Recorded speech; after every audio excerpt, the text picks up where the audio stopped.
भारतीय माणसांना न्याय पाहिजे असतो, परंतु त्यांना लढायची इच्छा नसते, संघटित होण्याची तर अजिबात इच्छा नसते। तुम्हाला एवढ्या लांब लांब बसायची कोणी सूचना दिली आहे? काय संबंध एवढ्या लांब लांब बसायचा?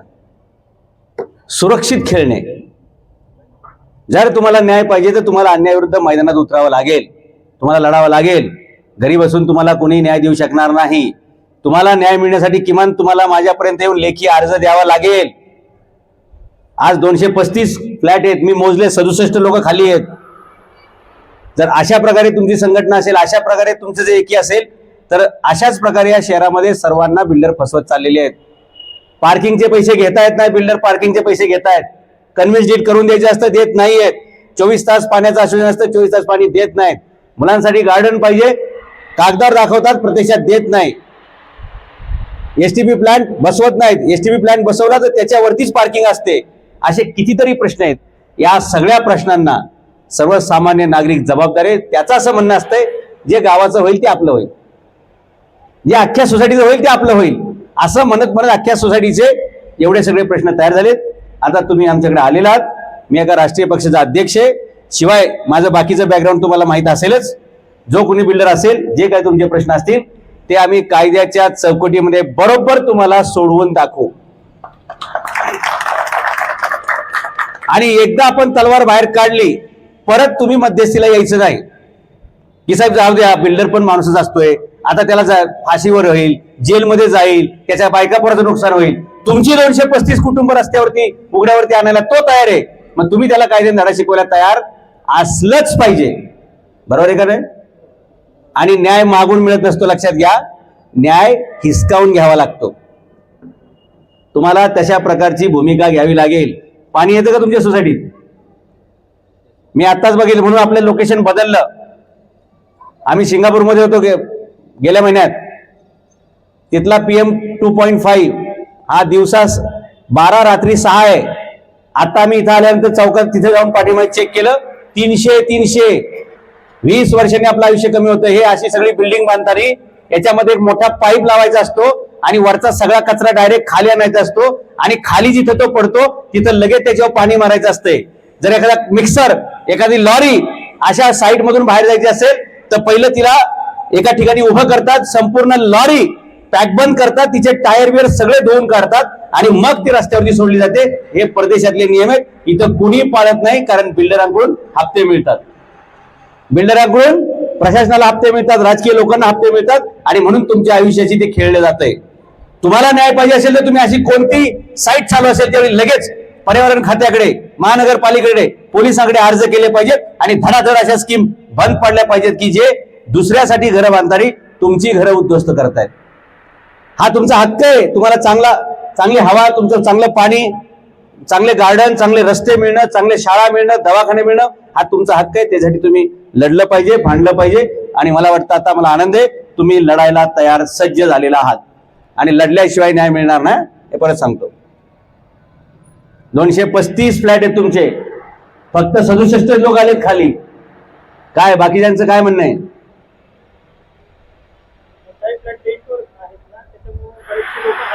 रेंट वरती असले तरी पाणी येत नाहीत का इथलं? इथे त्यांच्या पोरांना खेळायचं नाही का? मग हेच ना, मी भाड्याने राहतो, माझा काय संबंध आहे? मग या जगात आपण सगळेच भाड्याने आहोत, काय आपल्या नावावरती आहे? सगळं सोडूनच वर जायचंय ना? लढायला तयार असलं पाहिजे। बाकी इथं काय धुळीत नाही, जास्त वेळ थांबणार नाही, पहिले सांगितलंय। 10व्या मिनिटात मी इथं गाडीमध्ये बसणार आहे, कारण तुमचे प्रश्न सोडवण्यासाठी मी जगलो पाहिजे आणि म्हणून मी धुळीत जास्त वेळ थांबणार नाही। तुम्ही कसा निर्णय घ्यायचा तुम्ही बघा, ह्या बिल्डिंगचं काय करायचं तुम्ही माझ्याकडे लेखी तक्रार द्या, 2 दिवसात ही बिल्डिंग बंद पाडून दाखवतो, किंवा त्यांनी ते पर्यावरणाचे सगळे नियम पाळले पाहिजेत। ती बिल्डिंग बांधताना तुमच्या आरोग्याशी, तुमच्या पोरांच्या भविष्याशी खेळण्याची काही संबंध नाही। 4 दिवसापूर्वी हिंजवडीमध्ये रस्त्यावरती आई बाबांनी 3 मुलं चालली होती, 3 मुलांच्या अंगावर मिक्सर गेला ना। आपल्या या शहरामध्ये शेकडो लोकांच्या अंगावर मिक्सर जात आहेत, लॉऱ्या जात आहेत, काय पोलीस कारवाई करतायत? कारण बिल्डरांच्या गाड्या आहेत। काय राजकीय लोक कारवाई करतायत? बिल्डरांच्या गाड्या आहेत। काय महापालिकेचे अधिकारी कारवाई करतायत? बिल्डरांच्या गाड्या आहेत। काय प्रदूषण खातं काम करतंय? नाही, बिल्डरांच्या गाड्या आहेत। काय अख्खा देश बिल्डरांना कॉन्ट्रॅक्टवर दिलाय?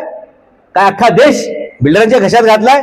जोपर्यंत सामान्य माणूस लढायला तयार होणार नाही कोणतीही क्रांती होणार नाही. तुम्ही अन्याय सहन करत गेले म्हणून बिल्डर तुमच्यावर अन्याय करत गेला. म्हाडाला पैसे घ्यायचा अधिकार नाही 1-1 लाख रुपये, तरी तुमच्याकडून घेतले. तुम्हाला कायदा माहित नव्हता का? तुम्ही का दिले 1-1 लाख रुपये? जाऊ दे, सगळे देत आहेत, मग आपणही देऊया. हीच भूमिका ना. सगळे मरणार आहेत, आपणही मरूया.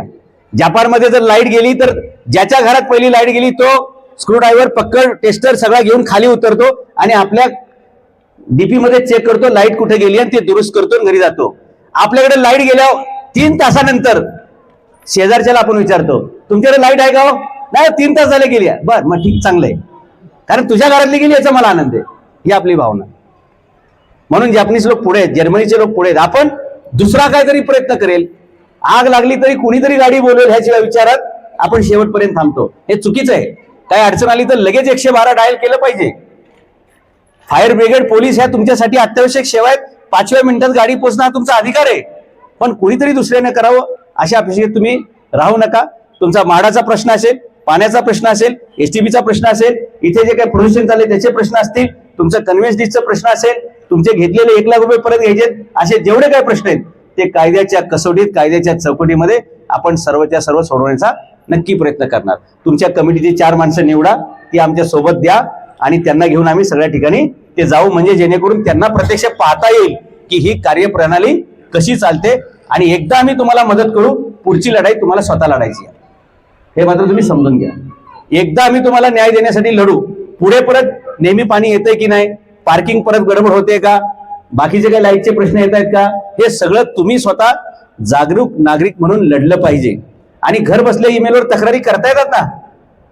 व्हॉट्सअप बघायला, फेसबुक बघायला, युट्यूब बघायला, इंस्टाग्राम बघायला जेवढा वेळ काढता ना, त्यातला 10 सेकंदाचा वेळ तक्रार देण्यासाठी पुरेसा आहे. द्यायला शिका. मी तुम्हाला कमिशनरांचे नंबर देतो, फोन नंबर देतो, ईमेल आयडी देतो, मुख्यमंत्र्याचा ईमेल आयडी देतो. त्याला काय टॅक्स आहे का, जीएसटी आहे का? पण डायरेक्ट सीएम कडे तक्रार गेली, कधी ना कधी चौकशी होऊन कारवाई होईलच ना. भले आठवड्याने होईल, 1500 होईल, पण होईल ना. या पद्धतीनं सगळे एकत्र या. तुमच्यासारखंच अख्खं शहर प्रश्नांनी ग्रसित आहे. आपलं पिंपरी चिंचवड शहर हे महाराष्ट्रातलं 1 नंबरचं प्रदूषित शहर झालेलं आहे. सगळ्यात मोठा लढा आपल्याला अशा धुळीच्या विरोधात करावा लागेल, ज्याच्यामुळे माणसाचं आयुष्य कमी होतंय, 20 वर्षांनी कमी होतंय. आपल्याकडे जे पाणी प्यायला मिळते त्या पाण्याचं तर काही, म्हणजे गटराचं पाणी आणि नळाला येणारं पाणी यातला फरक काही जास्त मला दिसत नाही. फक्त आश्वासनं आणि नको त्या ठिकाणी खर्च चालतो. आणि म्हणून मी भ्रष्टाचार विरुद्ध मोहीम चालू केली. आता बऱ्याच सोसायट्यांना पाणी मिळते, बऱ्याच ठिकाणचे खड्डे बुजवले जात आहेत, बरेचसे अधिकारी आपण जेलमध्ये घालवणार आहे. या महानगरपालिकेचा आयुक्त शेखर सिंगला पळून लावला की नाही, आपण व्हिडिओ काढून पळून लावला की नाही. लोक सुरुवातीला म्हणायचे व्हिडिओ काढून काय होणार आहे, तो तर निर्लज्ज आहे. निर्लज्ज असू द्या, कायद्याच्या कसोटीवरती त्याला बरोबर आपण कार्यक्रम केलेला आहे आणि तो इथून गेला तरी सुद्धा त्याच्या आपण फायली बाहेर काढतोय.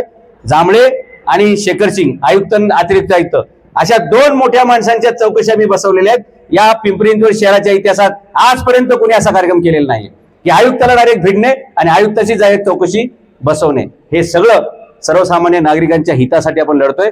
म्हणून पोलीस असेल, प्रदूषण खातं असेल, महापालिका असेल, म्हाडाचा असेल, कोणतंही खातं असू द्या, आपली ओळख एकच आहे, एक कॉल प्रॉब्लेम सॉल्व. कोणताही अधिकारी आपल्या फोनवरती हे होणार नाही असं सांगू शकत नाही, कारण तो होणार नाही हे कसं सांगेल याचा अगोदरच माझ्याकडे जीआर असतो की हे कसं करायचं, हे असं आहे. त्याच्यामुळे पळायला मी जागा ठेवत नाही. पूर्ण अभ्यास करूनच आपण ते काम करायचं. बिल्डरने जे काही तुमच्यावरती अन्याय केला असेल, कायद्याच्या कसोटीत आपण लढू आणि तुम्हाला तो न्याय मिळवून देऊ. बाकीची सगळी तुमची तयारी असली पाहिजे. मी कृष्णासारखा तुमच्या सोबत आहे. माझ्या कमरेला कुठलंही वेपन नसेल, माझ्या हातात कुठलंही शस्त्र नसेल, पण तुम्ही पांडव म्हणून तुमच्या रथावर बसायला तयार आहे आणि कुरुक्षेत्राचं हे युद्ध जिंकून तुम्हाला तुमचं हस्तिनापूर, इंद्रप्रस्थ ताब्यात देण्यासाठी आम्ही तयार आहोत. पण तुम्हाला 5 पांडव म्हणून मैदानात यावं लागेल. तुमचं जे काही शक्ती असेल, जे काही तुमचं सैन्य असेल, जे काही शस्त्र असतील, त्याच्या सकट तुम्हाला या युद्धामध्ये यायचंय. तर आम्ही तुम्हाला नक्कीच न्याय. आपल्या समोर दुर्योधन आहे का, दुशासन आहे का, भीष्माचार्य आहे का, कृपाचार्य आहे का, कर्ण आहे, याची आपल्याला चिंता नाही. कारण आपल्याकडे मोबाईल रूपाचं एक सुदर्शन चक्र आहे, ज्याच्यावरतून आपण भल्यांच्या दांड्या काढलेल्या आहेत आणि खूप लोकांचे कामं 24 तासात आपण करून दिलेली आहेत. तुमचंही काम वेगाने आपण मार्गी लावूया. पुढे निवडणुका येतील, 20 तारखेला आसपास आचारसंहिता डिक्लेअर होईल, बरेचसे लोक येतील, पाया पडतील, विचारायचं की जेव्हा आम्ही संकटात होतो तेव्हा तुम्ही कुठे होते आणि आज तुम्हाला आमची गरज काय. आणि ही चर्चा बाहेर आहे काय की गरीब वस्तीतली लोक, मध्यमवर्गीय लोक पैसे घेऊन मतं देतात, अशी बाहेर चर्चा आहे. मी पिंपरी चिंचवड मधल्या हजारो लोकांशी बोललो याच्यावरती. तुम्ही किती वेळा मतदान केलं, तुम्हाला किती वेळा पैसे मिळाले. 80% लोकांनी सांगितलं की आम्ही 25 वेळा मतदान केले, 30 वेळा मतदान केले. पैसे किती वेळा भेटले, त्यांनी सांगितलं एकदाही एकही रुपया मिळालेला नाही आणि आम्ही सुद्धा घेतलेला नाही. म्हणजे पैसे घेतोय कोण? 2-4 बगलबच्चे असतात, ते सोसायटीत असू शकतात, सोसायटीच्या गेटवर असू शकतात, चौकात असू शकतात. 4 लोकांमुळे अख्खी सोसायटी बदनाम होणार नाही याची तुम्ही आम्ही सगळ्यांनी काळजी घेतली पाहिजे. इथं कुणी कोणाचा चमचा नसला पाहिजे, कुणी कोणाचा लोमता नसला पाहिजे, कुणी कोणाचा लाचार नसला पाहिजे, कुणी कोणावर आश्रित नसला पाहिजे. तुम्ही सगळ्यांनी एकत्र येऊन फक्त जो कोणी तुमचे प्रश्न सोडवण्याच्या लायकीचा, क्षमतेचा, पात्रतेचा, क्वालिटीचा, कॅलिबरचा वाटतो त्याच्या सोबतच तुम्ही उभं राहिलं पाहिजे.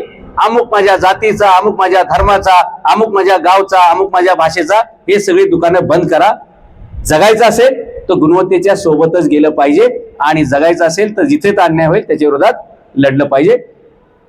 धुळीच्या प्रदूषणामुळे मी जास्त काही थांबणार नाही. तुमचे प्रश्न सोडवण्यासाठी मी जिवंत असलो पाहिजे अशी माझी भावना आहे आणि म्हणून मी लगेच माईक तुमच्या हातात दिला की मी गाडीत जाणार आहे, बसणार आहे, पुढे सरकणार आहे. तुम्ही तुमचा अर्ज तयार करा, आमच्या माणसांच्या संपर्कात राहा. भविष्यातली सगळी योजना आपण व्यवस्थित कार्यान्वित करूया. बाकी कोणाला काय प्रश्न आहेत का? प्रश्न आहेत का? लोकांना पार्किंग विकलेली आहे. आमच्या मते 235 लोकांना त्यांनी न्याय दिला पाहिजे. पार्किंगचा प्रश्न तुमच्याकडे आहे, बरोबर? तुम्ही सगळं लेखी द्या. कोणाकोणाला पार्किंग मिळालेलं नाही ते सगळं लेखी द्या. 235 लोकांना 235 पार्किंग पाहिजेत. किती लोकांना मिळाले नाहीत हे सगळं आपण अभ्यास करून सांगा. आणि कोण बिल्डर आहे? अगरवाल, नरेंद्र अगरवाल. नरेंद्र अगरवाल. काय कंपनीचं नाव? हेच का? ऐश्वर्यम का? ठीक आहे. जर त्याच्या घरावर मोर्चा काढायची वेळ आली तर तुमच्यापैकी किती लोक येतात? त्या नरेंद्र अगरवालच्या घरावर जर मोर्चा काढला तर तुम्ही किती लोक यायला तयार आहात? हा, येणार ना? ठरलं? करायचं पुढच्या शनिवारी, शनिवारपर्यंत पुढच्या नरेंद्र अगरवालनी तुमचे सगळे प्रश्न सोडवायचे, नाही तर पुढच्या रविवारी त्याच्या घरावर मोर्चा. चालेल? कुठे राहतो तो? प्राधिकरणात राहतो का? जिंदाबाद. मी प्राधिकरणातच राहतो. याच तुम्ही, या तुम्ही. पोलीस परवानगी काढायची जबाबदारी माझी. पोलीस परवानगी मी काढून देतो. तुम्ही फक्त पत्र तयार करून मला द्या. ओके? त्याला अल्टिमेटिव्ह पहिले एक पत्र मला द्या की हे आमचे प्रश्न आहेत, मला पत्र द्या. मी त्याला पत्र देतो, बरोबर? मग आपलं पत्र गेल्यानंतर गाठ फक्त एकच आहे, छत्रपती शासन. एक घाव 2 तुकडे, सुट्टी होणार नाही. आणि आपल्यासमोर कुणी अग्रवाल असो, गोयल असो, सुखवाने असो, तनवाने असो, मनवाने असो, आमचा मराठी माणूस अनवाने असेल पण एकदा रस्त्यावर उतरला तर तुम्हाला पळता भुईत थोडी गेल्याशिवाय राहणार नाही. चला अग्रवालच्या घरावर पहिला मोर्चा. त्याचं कसलं ऐश्वर्य मी ते जरा बघूया. त्याची सगळी स्टोरीज त्याच्या बायका समोर त्याला कळली पाहिजे. त्याच्या बायका पोरांना वाटत असेल हा चांगला धंदा करून पैसे आणतोय, पण ते कळलं पाहिजे की आपल्या घरात येणारा पैसा असा हरामचा असेल, लोकांचं भविष्य बर्बाद करून असेल, फसवणूक करून असेल, त्या पैशाला किंमत नाही. त्याचा नंबर आहे का अगरवालचा? तो नंबर पण मला द्या. माझ्याच मोबाईलवरून त्याला व्हॉट्सअपला पाठवतो. तुमचं पत्र जे मला दिलंय तेच आपण सीपीला पाठवू. आणि जर शनिवारपर्यंत नाही सुट्टी दिली तर रविवारी मोर्चा आणि सोमवारपासून कायदेशीर कार्यक्रम पक्का. ठीक आहे? थँक्यू.